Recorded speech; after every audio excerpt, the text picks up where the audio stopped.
De nombreux phénomènes périodiques existent dans la vie de tous les jours. Il y a par exemple la rotation de la Terre autour du Soleil, les phases de la Lune, l'alternance jour-nuit, les feux tricolores, le balancier d'une horloge. De nombreux signaux périodiques sont utilisés en médecine pour contrôler le fonctionnement de notre corps. Par exemple, l'électrocardiogramme étudie l'activité électrique du cœur. Il est utilisé en cardiologie. De même, un audiogramme étudie les oreilles.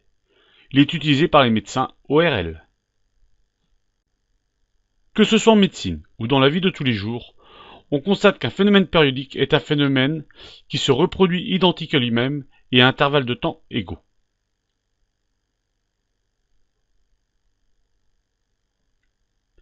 La période t d'un phénomène périodique est le plus petit intervalle de temps au bout duquel le phénomène se reproduit identique à lui-même.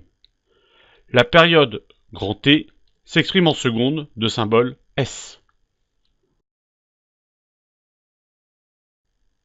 La fréquence, notée petit f, correspond au nombre de fois où un phénomène se reproduit par seconde, donc au nombre de périodes par seconde.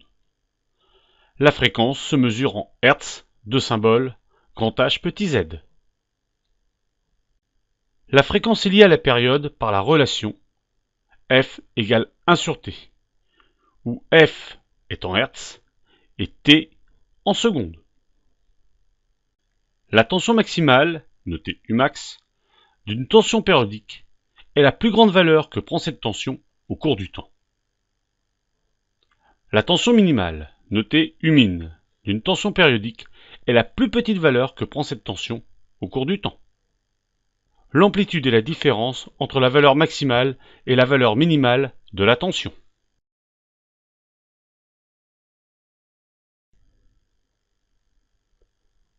Il existe différents types de signaux périodiques. Il y a notamment le signal sinusoïdal, le signal triangulaire et le signal en créneau.